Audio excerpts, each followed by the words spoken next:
Yo, what's up, guys? You got your boy Nandre here. Welcome to another video. So for this video, I'm still playing my grinder mid-range dirt.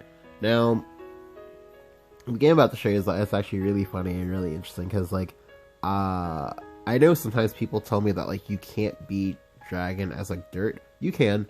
It just takes well, one, getting a pretty decent hand. Two, hoping that if they do get the nut ramp on you, that they can't actually heal. And that by the time that they can slam Bahamut, you're in a spot where you can kill them, or hell, even before that, maybe even get to kill them beforehand, because not every dragon player is that smart. If anything, dragon players are actually pretty dumb. Yes, this is actually coming from a dragon main. Yeah, the ladder dragon players are actually so dumb. Anyway, let's go and hop into this game.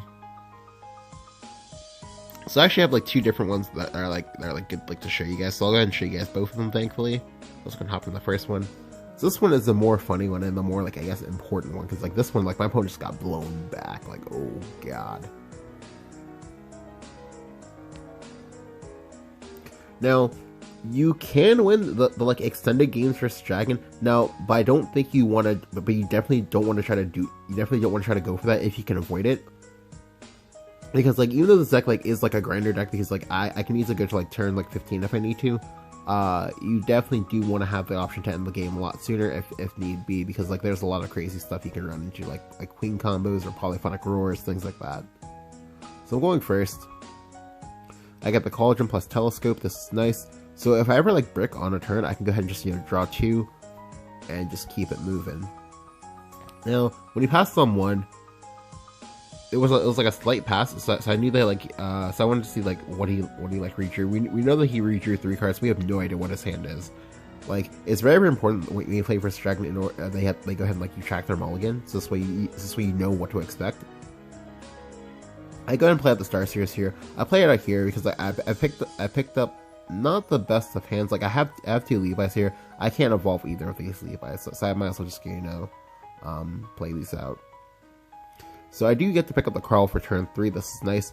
Instead, I pick up Runic Guardian, so I'm just going to go ahead and Wimble Slam Runic Guardian here. So I play up Runic Guardian for 2 reasons. One, if he has Rahab, I can now kill his Rahab. That's very, very important. 2, if he plays that Ayala, I can go ahead and still kill the Ayala and keep it moving. Now, I mention this all the time, but if you can kill that Ayala as well as establish tempo at the same time, you're probably going to win that game. Especially if you can dodge the AoE that may or may not come out.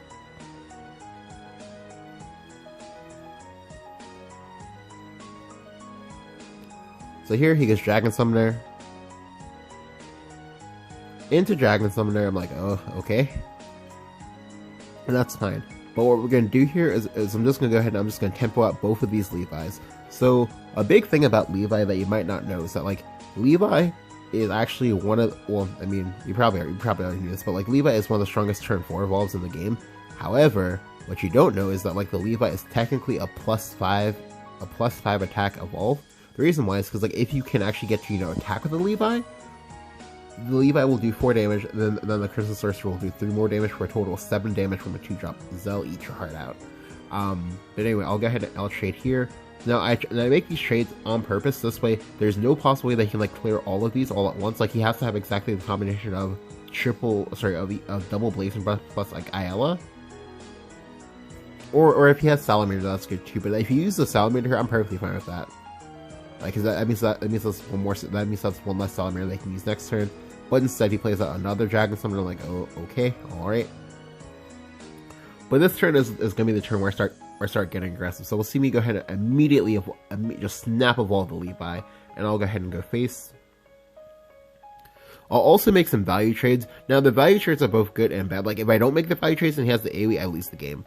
But if I do make the value trades and he doesn't have the AoE, that means I win the game. So I'll go ahead and I'll trade here. Yep, again, I make double trades. You make double trades here, so this way you make his AoEs worse. So now, if he has Breath of Salamander, the Breath of Salamander can only clear 2 of these, but it can't clear everything. Ideally, you would definitely want to go ahead and aim the Breath of Salamander on this or on this if you have a Blazing Breath possibly set up. But the only way he gets out of this predicament is if he has Saha Ishafil. If he doesn't have it, he's going to die. Instead, we see him go ahead and play Oracle into the Sybil to try to get to 10 mana. But this is actually another interesting part. So Right now, I currently have 10 damage in play, but in reality I actually have 12 damage in play because of the Evo, so he's actually, you know, dead on board.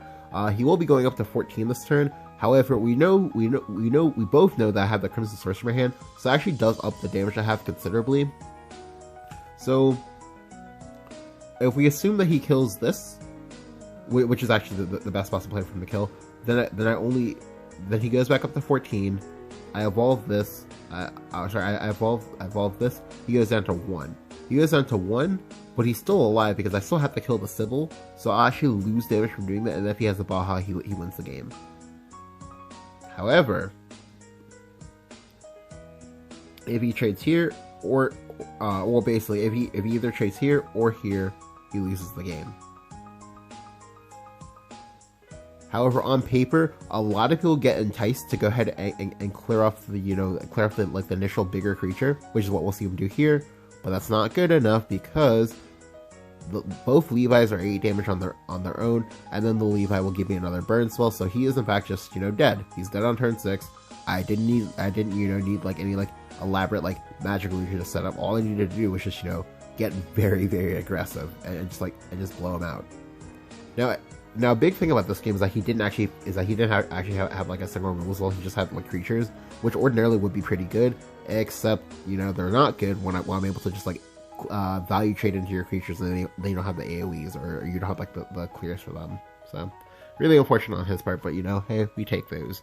So on to this next one.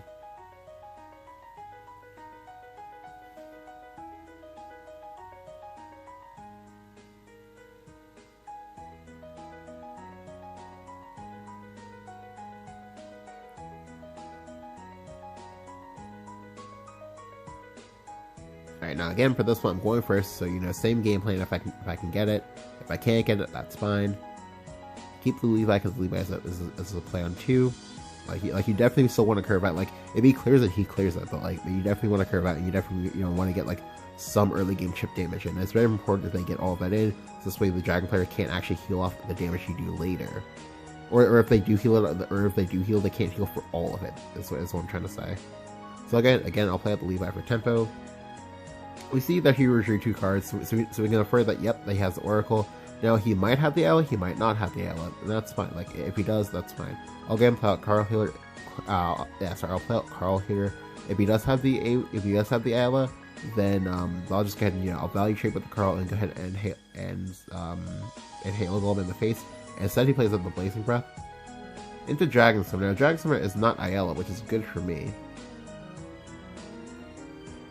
Now here, I'll go ahead and I'll just go Halo Golem again. You always want to Halo Golem face. It's actually more damage than if you go ahead and Halo Golem the creature. Like, preserving the HP doesn't matter. He just uses a Blazing Breath, so that's fine by me. So he goes Dragon Summon here into Dragoon Scyther. So he realizes that he does in fact have to play for tempo if he wants to like come back onto this board. And here I was really, really hoping he value traded so I can just go ahead and blow him out. But he does not. Now, I do get to pick up a 3rd Levi, so I'll go ahead, well, technically a 4th Levi, because if you count Master Mage. Anyway, so I'll go ahead and I'll evolve here. And I'll go ahead and Red Hot, because since Dragoon Scyther has Veins, I can't value trade into it. But this is nice, because this actually sets me up perfectly, coincidentally, into being able to Master Mage him on 6, if I need to. He plays out Sybil here, I'm like, okay, don't have the Blazing Breath. Now the good thing is that post Sybil nerf, you can just trade in your 2/2 and that'll be fine. He goes back up to 16. And now here, to be honest with you, I'll play I really, and I mean really, really wanted to do was like a throwback to what I would do in the past. Is that in the past I would actually go ahead and go Levi, Halo Golem, evolve the Levi, hold trade in, yeah, because I'm because that's like 6 placements right there. I'll go ahead and trade it in, and then just go face for 2, and this way I get to push 5 damage. I drop him down to 11, and then I have a total of 9 damage in hand. So I just need to get 2 more damage to get through. But I'll actually go ahead and make the correct play, which is to go ahead and just go Master Mage here. Like picking up the Dwarf Alchemist did matter a lot, because now what I can do is on 7 mana I can just go Dwarf Alchemist into Sigil into Halo Golem. That'll be nice too. He plays out a Blazing Breath here, as well as a Forte. Yep, and here he trades. That's good. It shows weakness on his end because like you know if he had AOE he would have used it right there. So I'll just go and go wide. Well, as wide as I can, obviously. I'll go ahead and Halo Golem him again. Now, if he doesn't have AOE here, he's dead. Like one good thing that's kind of nice is that if you curve out, a lot of times people will forget that you have the Crimson Sorcerer in your hand. But here he plays with the Worm Gods, so I'm assuming he played out the Worm Gods because he has the Forte in his hand, or so he has a Forte in his hand. He's going to OTK me, but too bad for him. He's just dead. So again, we just go ahead and walk the Leap out here, and just drop the sorceries on his face. Burn, baby, burn. Okay.